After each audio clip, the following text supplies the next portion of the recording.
2047 का लक्ष्य इन मजबूत नींव पर खड़ा है। 2047 विकसित भारत का लक्ष्य हमने पिछले 10-12 साल में देशवासियों ने जो सामर्थ्य दिखाया है, उस सामर्थ्य का हिस्सा है। और इसलिए मेरे प्यारे भाइयों बहनों, सदी का 1/4 हिस्सा बीत चुका है और अगला 1/4 हमारे लिए अत्यंत महत्वपूर्ण है।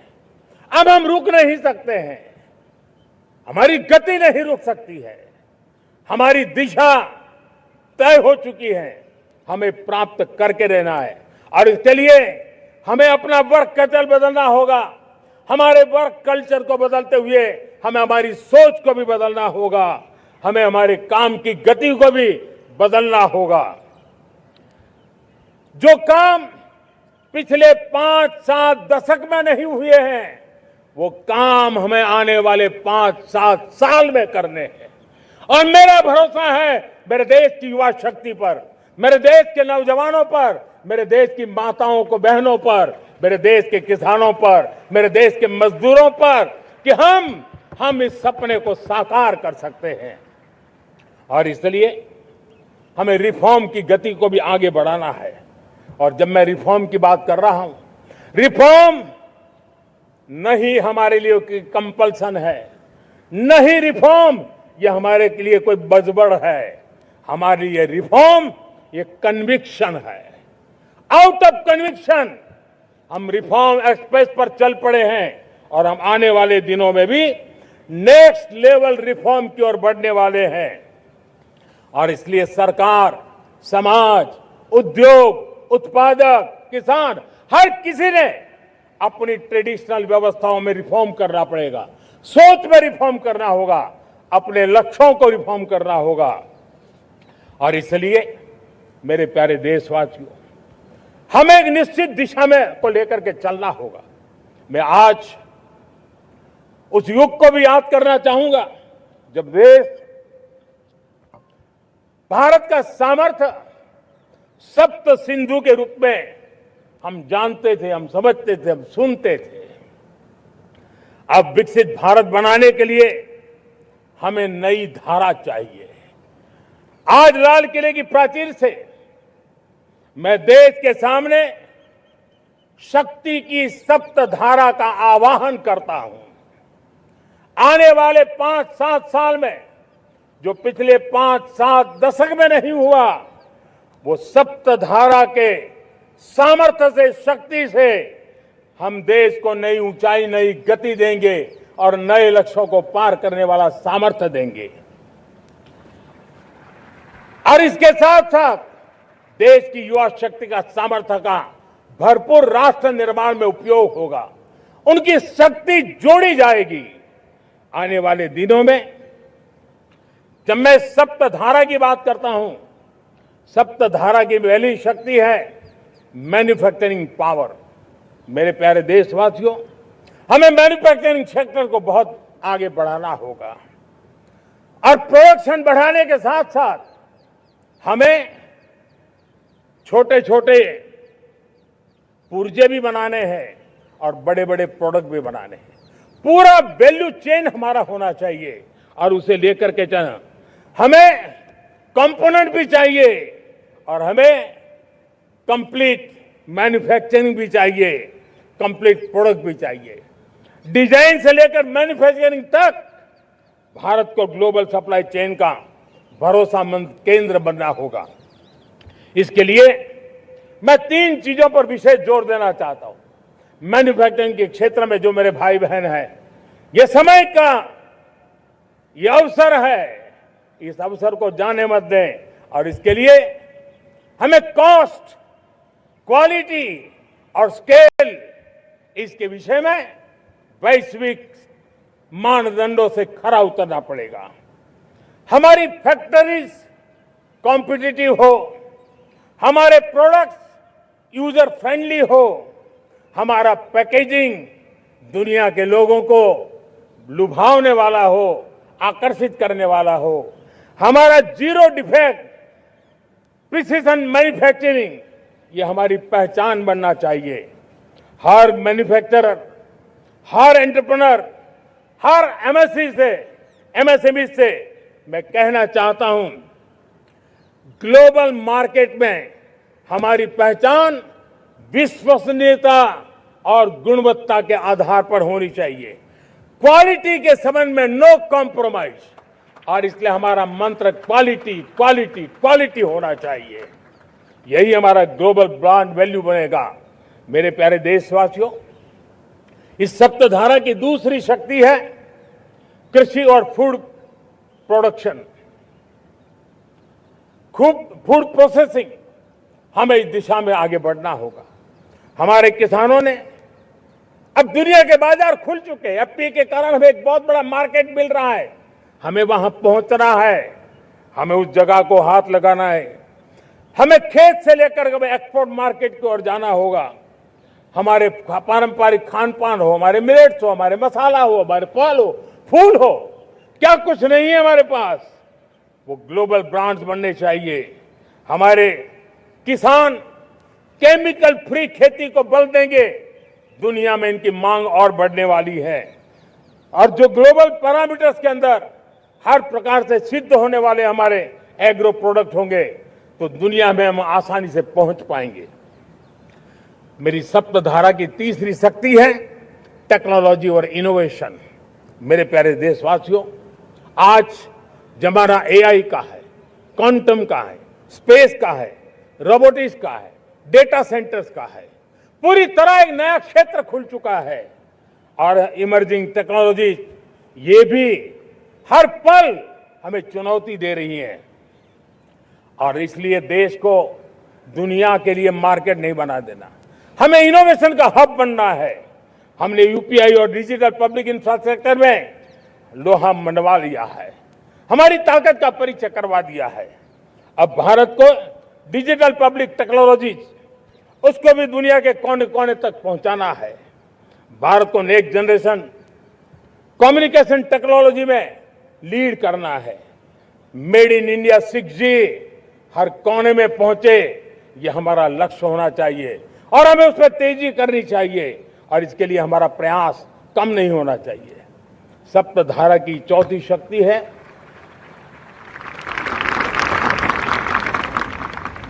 गति शक्ति।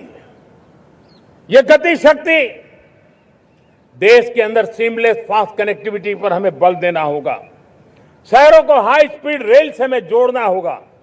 मॉडर्न हाईवे चाहिए, इनलाइन वाटरवेज चाहिए, एयरपोर्ट चाहिए, मल्टी मॉडल लॉजिस्टिक की व्यवस्था चाहिए। हमें पोर्ट को सिर्फ सामान उतारना चढ़ाने की जगह नहीं, दुनिया के शिप्स आकर के लंगर हो जाए इतना नहीं, हमें हमारे पोर्ट्स को पोर्ट लेड डेवलपमेंट ग्रोथ की दिशा में हमें आगे बढ़ना होगा। हमारी पांचवी शक्ति है सप्तधारा की, वो है रक्षा शक्ति।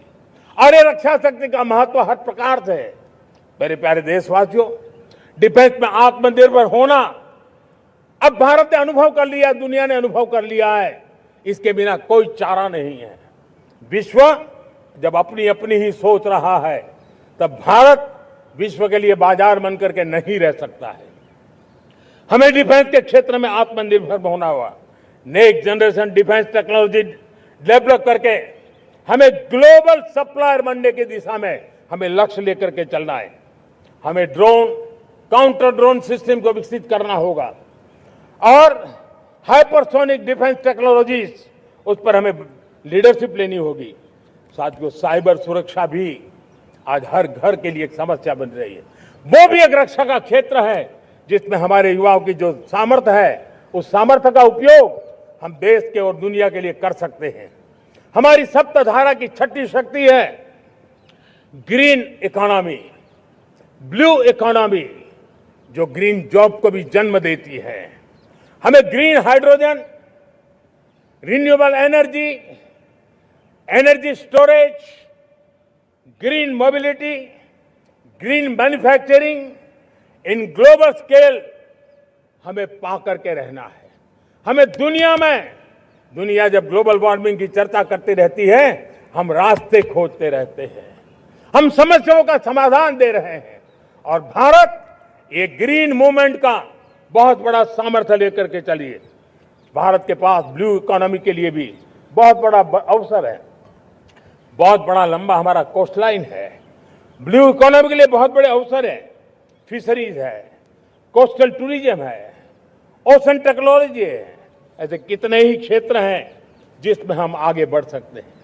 मेरे प्यारे देशवासियों, भारत सप्तधारा की जब बात करके लेकर चला है तब हमारी 7वीं धारा है और दुनिया के लिए इसका अपना भी एक महत्व है और वो है भारत का सॉफ्ट पावर। भारत के सॉफ्ट पावर की ताकत है। आज योग ने पूरी दुनिया को भारत के साथ जोड़ के रखा हुआ है। योग दुनिया के लिए एक ऊर्जा बनता जा रहा है। भारत के लिए विश्वास का बड़ा कारण बनता जा रहा है।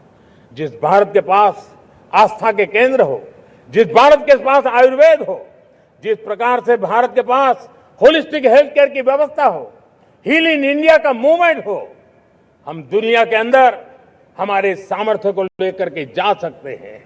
हैंडीक्राफ्ट हो, संस्कृति हो, हमारी फिल्में हो, हमारा क्रिएटिव वर्ल्ड हो, वीएफएक्स हो, हमारा एनिमेशन हो, हमारी गेमिंग हो, डिजिटल कंटेंट हो, क्रिएटिव वर्ल्ड के अंदर भारत अपना रुतबा दिखा सकता है। हमने उसको वैश्विक सामर्थ्य के रूप में विकसित करना होगा।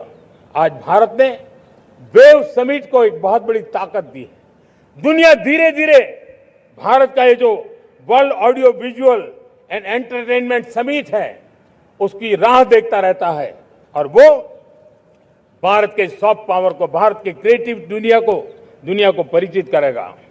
मेरे प्यारे देशवासियों, भारत के पास विशाल वन्य संपदा है। हमारे पास 100 से ज्यादा नेशनल पार्क है।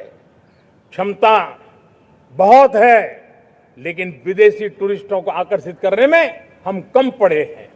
हमें मौका है हमारे सॉफ्ट पावर के माध्यम से दुनिया के टूरिस्टों को भारत के लिए आकर्षित करने का। हमारा सामर्थ्य में दुनिया को दिखाना है। हम ये काम आरा से करें और हम जल्द से जल्द हम इन लोगों, आज दुनिया में स्पोर्ट्स की जो है वो भी एक बहुत बड़ा भारत के प्रति आकर्षण का केंद्र। दुनिया के स्पोर्ट्स इवेंट भारत में क्यों ना हो। कॉन्स्टेंट इकोनॉमी बहुत बढ़ रही है। देश के नौजवानों का आकर्षण है। विश्व का हर कोई कलाकार चाहता है कभी न कभी भारत की धरती पर अपना कॉन्सर्ट करे। ये एक बहुत बड़ा अवसर है। हमें इसको मोबिलाइज करने के लिए व्यवस्थाएं खड़ी करनी होगी। साथियों, सप्तधारा की इन 7 शक्तियां, सप्त शक्तियां, उद्देश्य सिर्फ एक सेक्टर में प्रगति करने का नहीं है। एक होलिस्टिक अप्रोच के साथ हमें राष्ट्र को जो लक्ष्य लेकर के हम चल रहे हैं, जो एम्बिशन लेकर के चल रहे हैं, उस स्केल को हमें पार करने की दिशा में काम करना है। मेरे प्यारे देशवासियों, कुछ चीजें मैंने बताई हैं, लेकिन मैं इससे भी आगे सोचता हूं। मैं जरा देश को झकझोरना चाहता हूं। मैं देश की शक्ति को भी झकझोरना चाहता हूं। देश यानी सिर्फ सरकार नहीं होती है। देश यानी हर नागरिक जुड़ता है। क्या हम सोच नहीं सकते कि फॉर्च्यून 500 की चर्चा तो बहुत सुनते हैं। आने वाले एक दशक में इन फॉर्च्यून 500 में 50 कंपनियां भारत की क्यों न हो, ये लक्ष्य हमारा क्यों न होना चाहिए। आज बैंकिंग सेक्टर फल फूल रहा है। दुनिया की टॉप बैंक के अंदर भारत की बैंक का झंडा भी क्यों न फहरता हो। भारत की बैंक भी टॉप बैंक 5 बैंक में भारत की भी एक बैंक होनी चाहिए। भारत की फार्मा की दिशा में हमने बहुत काम किया है, लेकिन समय की मांग है कि दुनिया की 5 बड़ी फार्मा कंपनियों में भारत की भी 1-2 फार्मा कंपनियों का नाम गूंजना चाहिए। भारत उसमें अपना स्थान बनाना चाहिए। लॉ फर्म्स होते हैं, रेटिंग एजेंसी होती है। क्या समय की मांग नहीं है कि ग्लोबल लीडरशिप अब हमारे हाथ में होनी चाहिए। टैलेंट है, सामर्थ्य है, हमारा लंबा इतिहास भी है, भाषाओं पर हमारा प्रभुत्व है। हमें विश्व में पहुंचना चाहिए। हमारी कोई कंसल्टिंग फर्म, अकाउंटिंग फर्म दुनिया के टॉप फर्म्स के अंदर क्यों नहीं होनी चाहिए।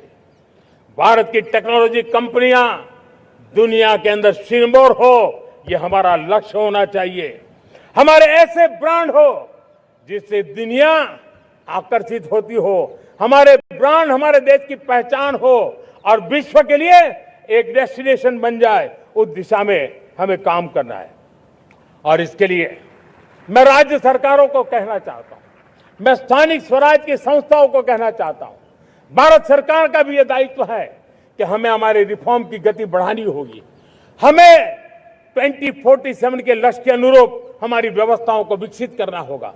हमें बीते हुए काल के नीति नियमों से नहीं चल सकते, हमें आने वाले सपनों के हिसाब से नीति नियमों को गढ़ना होगा। और इसको अगर हम करेंगे तो मुझे पूरा विश्वास है और मैं देशवासियों को भरोसा देता हूं, इसी रास्ते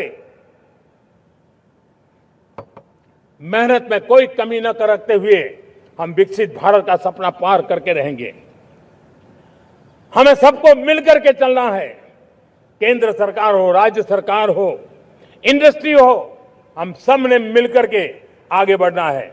हमें रिफॉर्म्स करते रहना है, रिफॉर्म्स को आगे बढ़ाते रहना है। और मैंने पहले भी कहा था, हम रिफॉर्म कंपल्सन से नहीं, कन्विक्शन से कर रहे हैं, लक्ष्य को प्राप्त करने के लिए कर रहे हैं। मेरे प्यारे देशवासियों, जब मैं विकसित भारत की बात कर रहा हूं, देश को तेज गति से आगे बढ़ाने की बात कर रहा हूं, उसका सबसे बड़ा लाभार्थी कौन है? इन सारे प्रयासों का सबसे बड़ा साधक कौन है? अगर साधक है तो मेरे देश का युवा है, मेरे देश की युवा शक्ति है। विकसित भारत की यात्रा में युवाओं की बहुत बड़ी भूमिका है। इतना ही नहीं, विकसित भारत का सबसे बड़ा लाभार्थी भी मेरे देश का युवा है। और इसलिए हमें विकसित भारत के लक्ष्य को युवाओं के साथ जोड़ करके आगे बढ़ाना है। युवाओं हमारी सर्वोच्च प्राथमिकता के साथ हमें आगे बढ़ना है। साथियों, पिछले 10-12 साल में उस दिशा में बहुत कुछ हुआ है। स्टार्टअप इंडिया अभियान, आज पूरे देश में 2.5 लाख से ज्यादा रजिस्टर्ड स्टार्टअप बन गए। देश के नौजवान खुद तो काम कर रहे हैं, अनेकों को रोजगार दे रहे हैं। 1 लाख करोड़ रुपया इनोवेशन फंड भारत सरकार ने घोषित किया है। मैं देश को, नौजवानों को कहना चाहता हूं, आप अपने सपनों को लेकर के आइए, संसाधनों की कमी नहीं रहने देंगे। 1 लाख करोड़ रुपया आपके दिल दिमाग को सामर्थ्य देने का एक व्यवस्था हमने कर दी है। रिसर्च के नए अवसर मिले, डिजिटल इंडिया के नए सस्ते डेटा, ये युवाओं को सशक्त किया। दुनिया में सस्ता डेटा कहीं है तो भारत की धरती पर है। और देश के नौजवानों को उसने नई ताकत दी है। स्किल इंडिया हमने नेशनल प्रोग्राम बनाया है। स्पेस सेक्टर को हमने ओपन कर दिया। नेशनल ड्रोन पॉलिसी हमने बनाई है। खेलो इंडिया पॉलिसी बनाई है। 35 वर्षों तक एजुकेशन पॉलिसी नहीं थी, नई एजुकेशन पॉलिसी लेकर के आए हैं। और इसका फायदा मिडिल क्लास के परिवारों को हुआ है। साथियों, 2004 से 14 आंकड़ा मुझे देना चाहिए आपको। 2004 से 14 हमारे देश में 350 से भी कम यूनिवर्सिटी थी और आज 10-12 साल के भीतर करीब 650 नई यूनिवर्सिटी जुड़ चुकी है। करीब 1000 का आंकड़ा हम पहुंच रहे हैं। 2014 के पहले मेडिकल की सिर्फ 400 सीटें हुआ करती थी, आज करीब 850 सीटें मेडिकल की हो रही है। इतना ही नहीं, अब विदेशी यूनिवर्सिटी भी भारत की धरती पर आ रही है। भारत के अंदर विदेशी यूनिवर्सिटी की डिग्री मेरे नौजवान को मिले, इसका प्रबंध भी हो चुका है। हमारे देश के युवा मन बचपन से ही टेक्नोलॉजी की तरफ आकर्षित हो, उस दिशा में हम काम कर रहे हैं। और इसलिए हमने करीब 10,000 से अधिक अटल टिंकरिंग लैब छोटे छोटे बच्चों के हवाले कर दी है, ताकि उनका इनोवेशन और टेक्नोलॉजी के अंदर उनका मन बने। 12 वर्ष युवा, हमने अनेक रास्ते खोले। हम स्टार्टअप ओपन कर दिया, आपने देखा होगा। भारत के प्राइवेट स्टार्टअप 28 साल की एवरेज उम्र के बच्चों ने, नौजवानों ने दुनिया में पहले ही ट्रायल में अपना सैटेलाइट लॉन्च कर दिया और रॉकेट लॉन्च कर दिया। उन्होंने बहुत बड़ा काम कर दिया साथियों। आज करीब 2.5 लाख से ज्यादा रजिस्टर्ड स्टार्टअप है। हमने पिछले दिनों एआई इंपैक्ट समिट किया था। एआई का विस्तार बहुत तेजी से बढ़ रहा है। लाल किले से मैं देश के नौजवानों के लिए घोषणा करना चाहता हूं। हमने तय किया है कि आने वाले 1 वर्ष में 1 करोड़ युवाओं को एआई स्किल के लिए ट्रेनिंग देने का हम काम करेंगे, ताकि हमारा देश का नौजवान एआई की दुनिया में भी नेतृत्व करने का सामर्थ्य। मेरे साथियों, बायो इकोनॉमी एक नया क्षेत्र है। एक समय था 2014 के पहले सिर्फ 60,000 करोड़ रुपए का बायो इकोनॉमी का काम होता था। मेरे देश के नौजवान, आपने क्या कमाल कर दिया है। देखिए, नीतियां जब सही होती है, लक्ष्य जब साफ होता है, तो मेरे देश के नौजवान कैसा करके थे। बायो इकोनॉमी में देश की युवा शक्ति ने सामर्थ्य दिखाया है। 2014 के पहले जो 60,000 करोड़ का कारोबार था, आज वो कारोबार बायो इकोनॉमी 20 लाख करोड़ पहुंच चुकी है। दोस्तों,